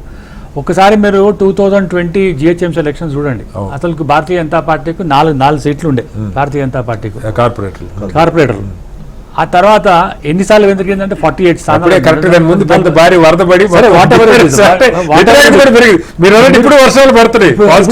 అంటే ప్రజలు ఎట్లా చూస్తుంటారు అంటే, మీరు ఎన్ని స్కీమ్స్ పట్టుకొచ్చినా, ఇంద్రమ పథకం పట్టుకొచ్చినా, సన్న బియ్యం పట్టుకొచ్చినా, 2,000 రూపాయలు ఏం పట్టుకొచ్చినా కూడా మౌలిక సదుపాయాలు మీరు ఫెయిల్ అయినారు, చేయలేరని చెప్పి గత పార్టీ చేయలేదు, ఈ పార్టీ చేయలేదు అని చెప్పి ఒక సిస్టమ్ డెవలప్ అయిపోయింది అన్నమాట. సో మాకు 100% నమ్మకం ఉంది. ఎందుకు నమ్మకం ఉందంటే కిషన్ రెడ్డి గారు ఏంటంటే కాన్స్టిట్యున్సీ, ఇది పార్లమెంట్ కాన్స్టిట్యున్సీ బాగా ఫోకస్ చేస్తున్నారు. తర్వాత వారు అధికారంలో ఉన్నా లేకున్నా కూడా, మేము గెలిచినా గెలవకపోయినా కూడా జూబ్లీహిల్స్ అనేది ఇది మాది అని చెప్పి ఓన్ చేసుకున్నాం మేము. అసలు గెలిచినా గెలవకపోయినా బీజేపీ ఫలితంతో సంబంధం లేకుండా ఎలక్షన్స్ అయిపోయిన తర్వాత 2024లో ఎలక్షన్స్, పార్లమెంట్ ఎలక్షన్స్ అయిపోయిన తర్వాత 3 రోజుల తర్వాత మళ్ళీ రేపు ఎల్లుండి ఎలక్షన్స్ వస్తాయనే దాని మీద పోతున్నాను. ప్రతిసారి ఏంటంటే మొత్తం కనెక్షన్ ఉంది. ఇప్పుడు నేను వచ్చే ముందు అక్కడ ఏంటంటే కన్వీనర్తో మాట్లాడినాను. వాళ్ళు ఏమన్నారు, సార్ మనం ఇదంతా కాదు సార్, మీరు ఒక్కసారి మీరు రండి, ఎందుకంటే నేను కూడా అక్కడ ఇన్ఛార్జ్ పోతున్నాను. మీరు పోతే ఏంటంటే మనం కండవ వేసుకొని పోవద్దు, మనం మామూలుగా పోతే ఏంటంటే ఆ బేసిక్ స్ట్రక్చర్ అనేది, ఇన్ఫ్రాస్ట్రక్చర్ అనేది డెవలప్మెంట్లో వీళ్ళు ఫెయిల్ అయినారు. ఈసారి ఏమంటే అంటే వ్యతిరేకత ఎంత ఉందంటే వాళ్ళకు డిపాజిట్లు కూడా రానే అయిపోయినట్టు పరిస్థితి ఉందన్నట్టు. ఎందుకు రాదంటే కాంగ్రెస్ పార్టీలో 12 మంది ఆశావాదులు ఉన్నారు. ఎవరో చెప్పినారంట, జూబ్లీహిల్స్ కనుక ఎలక్షన్స్ కనుక గెలిస్తే ఎమ్మెల్యే అయితే మంత్రి అవుతారని చెప్పి వీళ్ళే కొట్లాడుకొని, ఆయనతో ఏంటంటే పొరపాటున ఒక ఏంటంటే ఎమ్మెల్యే అయిందంటే మరి ఆ తర్వాత ఏంటంటే మాకేంటంటే మంత్రి పదవి వచ్చిందంటే వచ్చే ఛాన్స్ కూడా ఏంటంటే రాకపోవడం అంటే వీళ్ళు ఏంటంటే కొట్లాడుకుంటారు. అది కూడా సిచ్యువేషన్ ఉంది. బీఆర్ఎస్ పార్టీలో ఏంటంటే వింత పరిస్థితి ఉంది. ఒకటే కుటుంబానికి ఇస్తే మళ్ళీ నెక్స్ట్ టైం మేము ఏంటంటే ఎలక్షన్స్లో పోటీ చేయాలంటే కూడా మాకు మళ్ళీ వాళ్ళే రిపీటెడ్ అయితే మాకు ఇబ్బంది వస్తుందని చెప్పి మేము కూటమిలో ఉన్నాం సార్. మేము ఏంటంటే కూటమిలో ఉన్నాం. డెఫినెట్గా మన ఏంటంటే సెటిలర్స్ కానీ, టీడీపీ ఓట్స్ కానీ, తర్వాత ఏంటంటే రేవంత్ రెడ్డి గారు కూడా అంతే సంబంధం జూబ్లీహిల్స్ అసోసియేషన్ ప్రెసిడెంట్ అప్పుడెప్పుడు జవానాలను గెలుచున్నారు ఆయన. ఇప్పుడు మా వాళ్ళు కూడా ఉన్నారు. ఇప్పుడు ఏంటంటే మొన్నటి దాకా ఏంటంటే మెంబర్ ఉంటుంది, అంటే జీసీ అంటే జస్ట్ మెంబర్ ఉంటుంది. అట్లా అంటే కూటమి ఎలక్షన్స్ కూడా ఏంటంటే ఇప్పుడు కూటమి ఖచ్చితంగా మీకు అడ్వాంటేజ్ ఇప్పుడు కూటమి తెలుగుదేశం జనసేన అది ఎంతవరకు పనిచేస్తాయో చూడాలి. అన్ని ఉంటే మాకు 100% we are very right confident. Sir. ఎందుకు కాన్ఫిడెంట్ అంటే ఒక్కసారి ఛాన్స్ ఇద్దామని చెప్పి క్లియర్గా ఉంటున్నాడు. ఓకే ఓకే కాంగ్రెస్ పార్టీ వాళ్ళు ఎప్పుడన్నా రిఫరెండం అని చెప్పినారండి?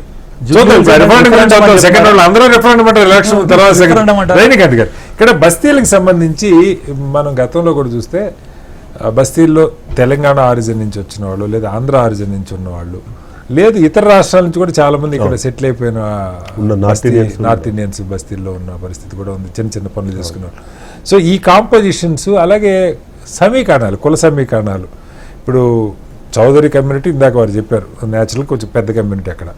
అట్లానే ఇప్పుడు గాంధీ గారు పేరుకి బీఆర్ఎస్ఏ కానీ ఆయన కాంగ్రెస్లోనే పనిచేస్తున్నది మనం చూస్తూ ఉన్నాం. సో వాళ్ళంతా ఇప్పుడు మరి ఇటే చేస్తారు ఆబ్వియస్లీ.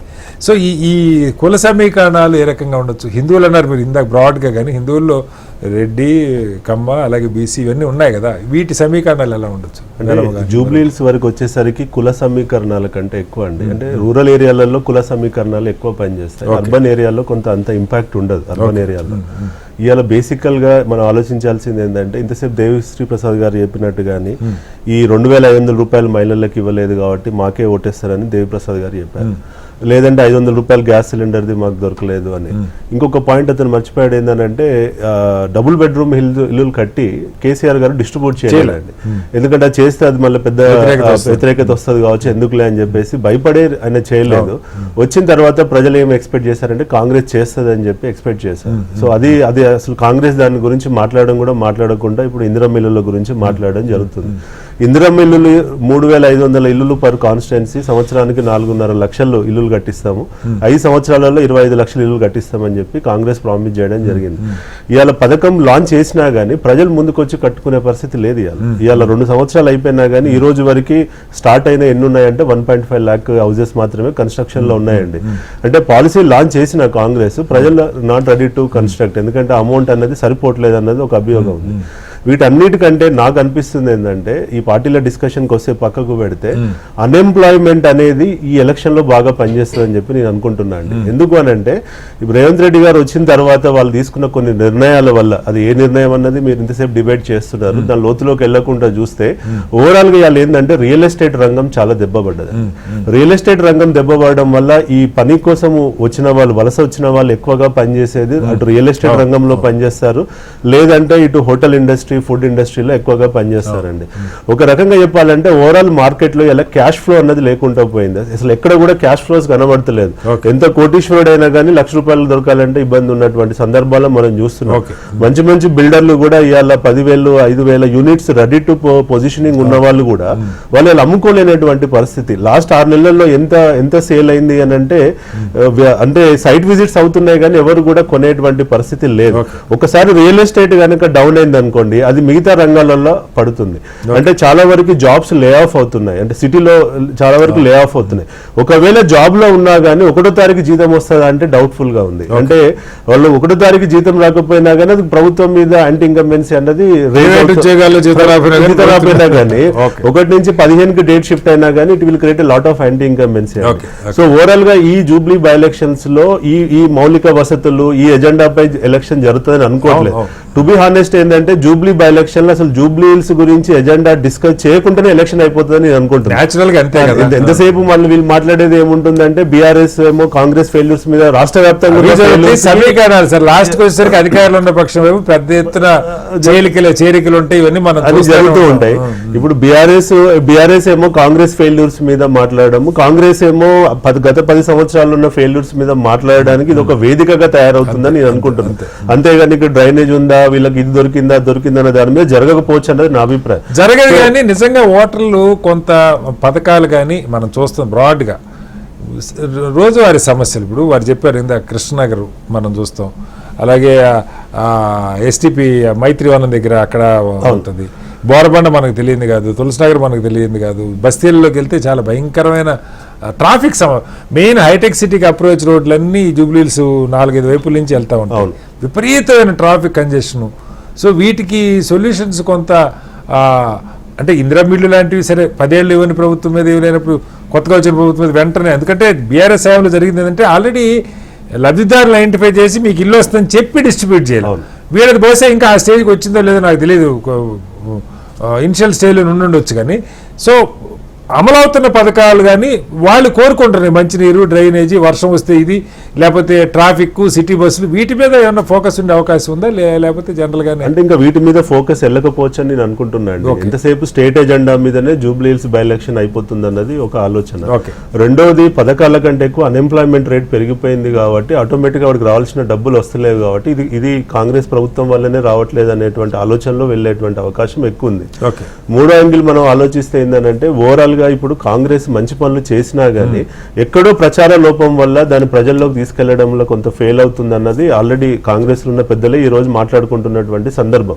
అంటే రేవంత్ రెడ్డి గారు ముఖ్యమంత్రి అయినా గానీ ఇంకా పిసిసి ప్రెసిడెంట్ లెవెల్లోనే మాట్లాడుతున్నాడు తప్ప ప్రభుత్వంలోకి వచ్చిన తర్వాత నా పాలసీ ఇది, దీనివల్ల మీకు మీ జీవితంలో ఈ రకమైన మార్పులు వస్తాయి, నేను నా విజన్ ఇది అనేటువంటి ఏదైతే ఉందో, ఎప్పుడుగానే ఒక లీడర్ వచ్చినప్పుడు ఏంటంటే నా విజన్ ఇది, దీన్ని నేను అచీవ్ చేయడానికి ఇది నా మైల్ స్టోన్స్, నా రోడ్ మ్యాప్ అనేది చెప్పి ప్రజలని యాక్సెప్టెన్స్ పెంచుకొని దాన్ని డెలివరీ చేసి 5th ఇయర్ లోపల ఇగో నేను ఇంత చేశాను, వాళ్ళు ఇంత చేశారు అనేది కంపారేటివ్ అనాలిసిస్ 5th ఇయర్ లో మనం మాట్లాడుకోవాలి.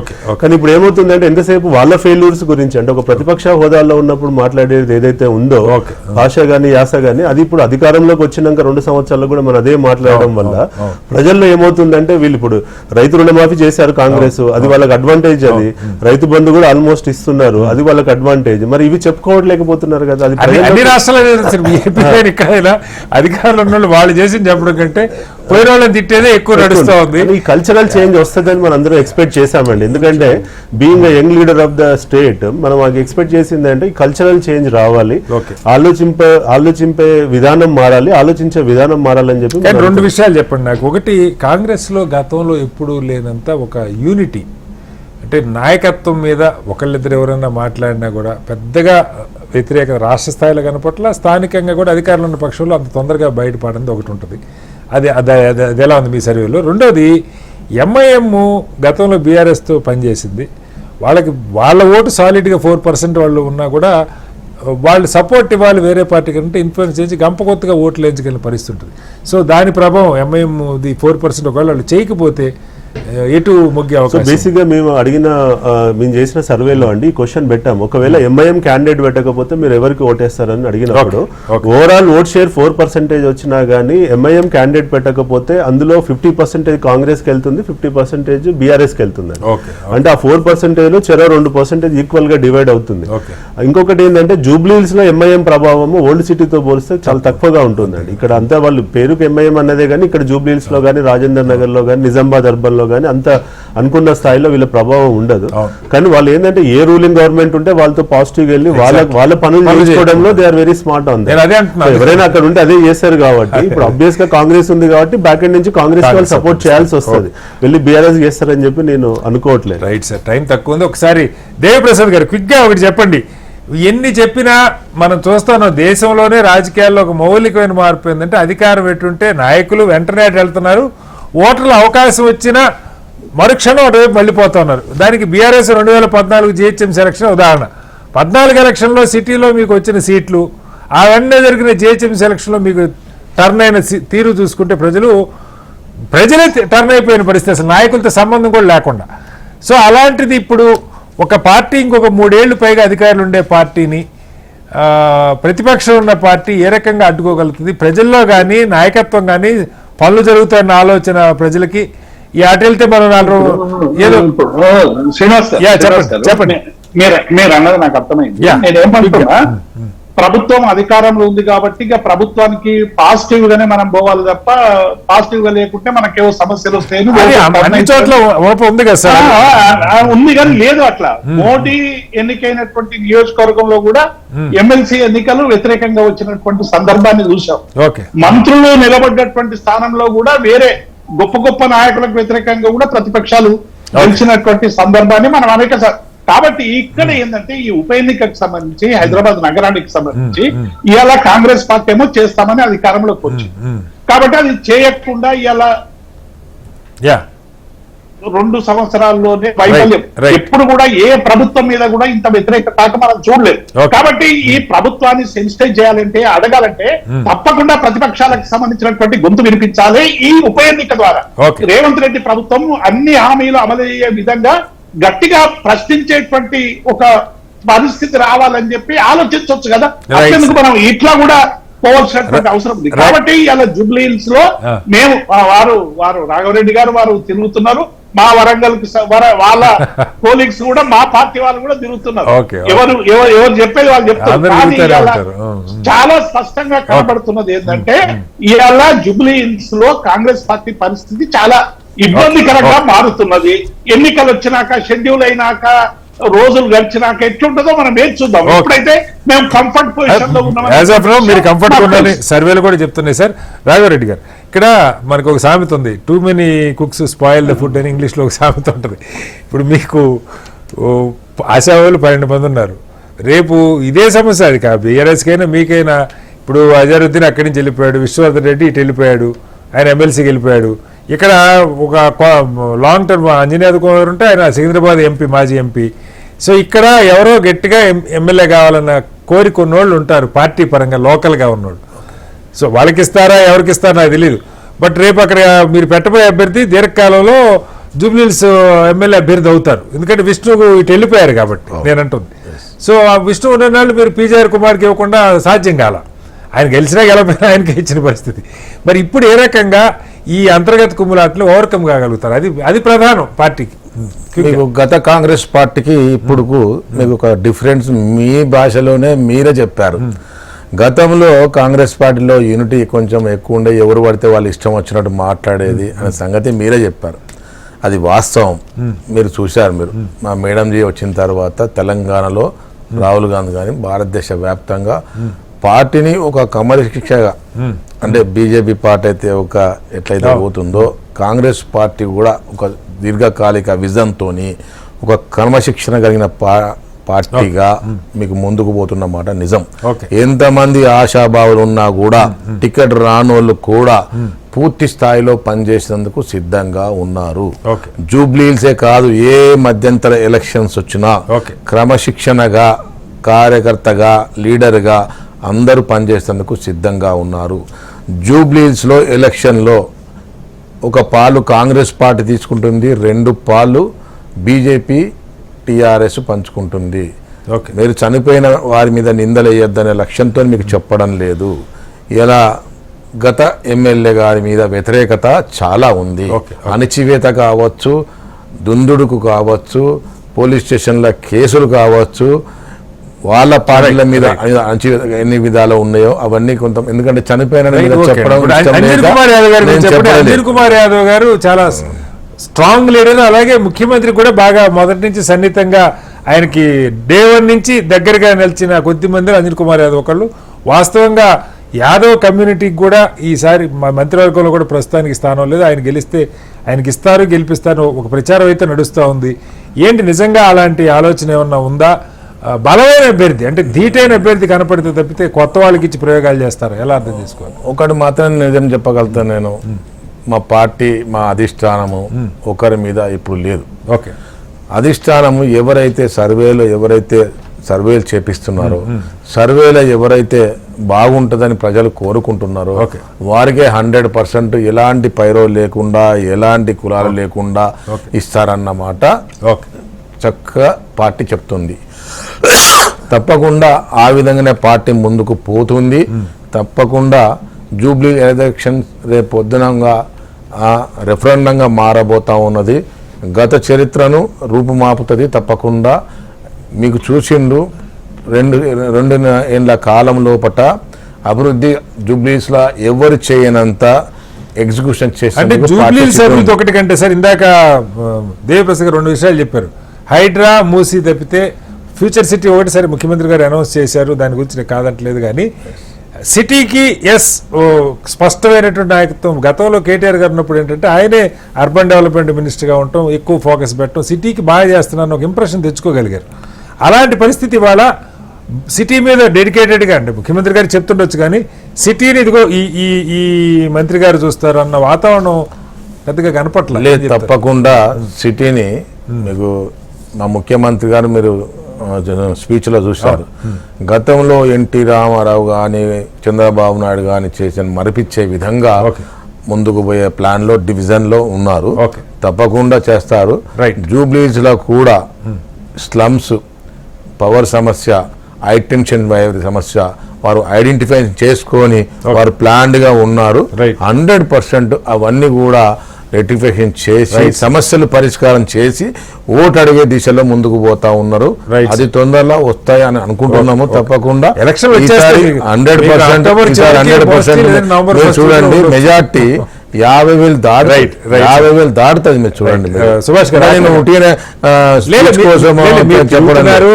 నేను ఒక పేపర్ చూపిస్తే మీరు ఆశ్చర్యపోతారు. Voter to voter mapping system చేసి చూపించిన నేను అంటే చూపించాలి.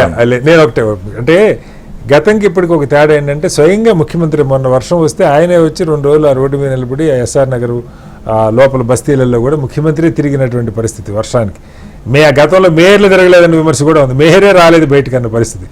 సో కొంచెం ఎక్కువ ఫోకస్ పెడుతున్నారు. యంగ్స్టర్ మొట్టమొదటి ఆయన ముఖ్యమంత్రి ఎదురు వస్తున్న మొట్టమొదటి ఉప ఎన్నిక, దాన్ని అంత తేలిగ్గా తీసుకుంటారని అనుకోవచ్చా సుభాష్ గారు? అదే చెప్తున్నా నేను. ఇప్పుడు ఆయన ఇక మున్సిపల్ మంత్రి కాబట్టి తప్పకుండా పోవాలి, అందులో పెద్ద వింతేం లేదు. ఆయన కనుక మున్సిపల్ మినిస్ట్రీ ఇంకెవరికైనా ఇస్తే వాళ్ళు పోవాల్సిన అవసరం ఉండే. సో అది కూడా చాలా మంది చెప్పి మేమైతే చాలా క్లియర్గా చెప్పినాం. మా రామచంద్రరావు గారు అధ్యక్షుడు అయితే అంటే మొత్తం ప్రెస్ మీట్లో చెప్పిండు, అయ్యా ఇక్కడ బాగా వర్షం పడుతుంది, అప్పుడప్పుడన్నా హైదరాబాద్లో ఉండండి, మీరు ఢిల్లీకు బాంబేకి ఎవరో తిరుగుతున్నారు కదా, అప్పుడప్పుడు హైదరాబాద్లో ఉండండి అంటే పోయి తిరిగి వచ్చిండు. నేను ఏమంటున్నానంటే రెఫరెండం అనేది అంటే రెఫరెండం అనేది ధైర్యం ఉందా వీళ్ళకి చెప్పడానికి? మొత్తం రెఫరెండం అంటారు. ఇప్పుడు ఇంకొక ఇష్యూ కూడా రావచ్చు. ఇప్పుడు వాళ్ళకు పొటెన్షియల్ థ్రెట్ ఎవరంటే ఇప్పుడు తెలంగాణలో రెండు పార్టీలకు భారతీయ జనతా పార్టీ. ఎందుకంటే మనం చూస్తున్నాం ఎవ్రీడే అంటే ఇంప్రూవ్మెంట్ వస్తుంది అన్నట్టు. ఇది 2 పార్టీలు ఒకటైనా కూడా ఏంటంటే మనం ఏం మీరు ఒకసారి ఓపెన్ చేసి చూడండి వాళ్ళ పేపర్. ఎప్పుడు చూసినా ఏంటంటే మా మీద ఏంటంటే బురదలు లేకుంటే మోదీ గారి మీద ఏంటంటే బురదలు చెప్తే ఓట్ చోరీ అన్నాడు, ఇంకేమన్నాడు రాహుల్ గాంధీ, అవన్నీ ఏమైనా చెప్పండి. వాళ్ళు ఏం కాలే కదా, నథింగ్ హ్యాపెండ్ కదా. మీరు ఎంత తెలంగాణలో బీఆర్ఎస్ మీరు అనుకున్నట్టుగా ఇప్పుడు ఎమ్మెల్యేలు కూడా ఒక రకంగా యూటర్న్ తీసుకున్నారు, మీరు గమనిస్తా ఉన్నారు. మేము ఎక్కడ మారేం పార్టీ అని చెప్తున్నారు. బీఆర్ఎస్ బలహీనపడ్డట్టుగా పెద్దగా ఏం సాక్ష్యాలు నిజంగా మీరు అన్నట్టు ఎమ్మెల్యేలు టర్న్ అయిపోతే అది వేరు, కానీ కాంగ్రెస్ బీఆర్ఎస్ ఇప్పుడు ఆ పార్టీలో ఉంటే ఈ పార్టీ చెప్పండి సార్. ఇప్పుడు ఆ పార్టీలు ఉన్నప్పుడు ఈ పార్టీకి వచ్చింది, ఈ పార్టీ నుంచి అప్పుడు ఇద్దరు ఏంటంటే ప్రొటెక్షన్ కదా, ఏంటంటే ఇంత మొత్తం దాన్ని ఏమంటారు మన ఏంటంటే హ్యాండ్ ఇన్ గ్లో అంటారు చూడండి, అట్లా ఉందన్నట్టు. మీరున్నా మేమున్నా ఒకటే, వాళ్ళు మాత్రం రావద్దు అనే దాని మీదే పోతున్నారు. ఇప్పుడు చాలా క్లియర్ గా ప్రజలు బీజేపీ వైపు చూస్తున్నారు, కానీ బీజేపీ ప్రజల వైపు ప్రజల వైపు ఎమ్మెల్సీ ఎలక్షన్స్ లో వచ్చాయి, చూడకుంటే చెప్పండి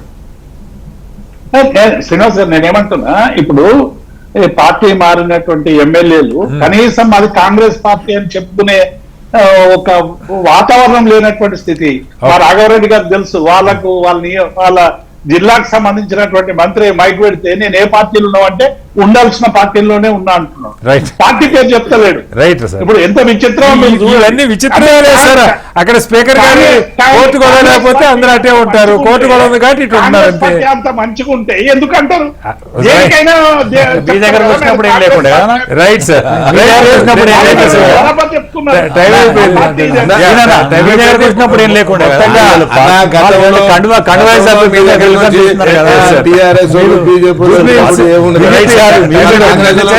జూబ్లీహిల్స్ ఉప ఎన్నికకి సంబంధించి పార్టీలు ఇప్పటికే సన్నాహాలని తీవ్రంగా మొదలుపెట్టిన పరిస్థితి కనపడుతుంది. బహుశా బీహార్ ఎన్నికలతో పాటు అక్టోబర్లో నోటిఫికేషన్ వచ్చే అవకాశం ఉంది. అక్టోబర్ చివరికి కానీ నవంబర్ తొలివారంలో కానీ ఎన్నికలు జరిగే అవకాశం అయితే స్పష్టంగా కనపడుతుంది. ఇప్పటికీ బీఆర్ఎస్ 6% లీడ్లో ఉన్నట్టుగా సోషల్ పోస్ట్ సర్వే రజనీకాంత్ గారు అయితే తెలియజేస్తున్నారు. అయితే సమీకరణాలు ఎన్నికల దగ్గరకు వచ్చే కొద్ది ఎలా మారుతాయి, ఏ పార్టీకి అనుకూలంగా మారుతుంది, ఏ పార్టీకి వ్యతిరేకంగా మారుతున్నది ఆయా అభ్యర్థులు, వాళ్ళ క్యాంపెయిన్, సమీకరణాలు, చేలికలు వీటన్నిటి బట్టి ఉంటాయి. ముగ్గురికి కూడా ఇది ఒక ఛాలెంజ్ అయినటువంటి ఎన్నిక తీసుకుంటున్నారు. ఎదగాలని కోరుకుంటున్న బీజేపీ కానీ అధికారాన్ని పొందుతున్న అనుభవిస్తున్న పార్టీగా దాన్ని ప్రతిష్టాత్మకంగా భావించే అవకాశం కాంగ్రెస్కు ఉన్నది. అలాగే తిరిగి తెలంగాణలో పట్టును నిలుపుకోవడం కోసం బీఆర్ఎస్కి అత్యంత కీలకమైన ఎన్నికగా జూబ్లీహిల్స్ మారబోతోంది. ఏం జరుగుతుందో వేచి చూద్దాం. చర్చలో పాల్గొన్న రజనీకాంత్ గారికి, సుభాష్ గారికి, రాఘవరెడ్డి గారికి, అలాగే దేవి ప్రసాద్ గారికి ధన్యవాదాలు. ఇది వాళ్ళ బిగ్ డిబేట్. రేపు మరొస్తాం, మళ్ళీ కలుగుతాం. నమస్కారం, సెలవు.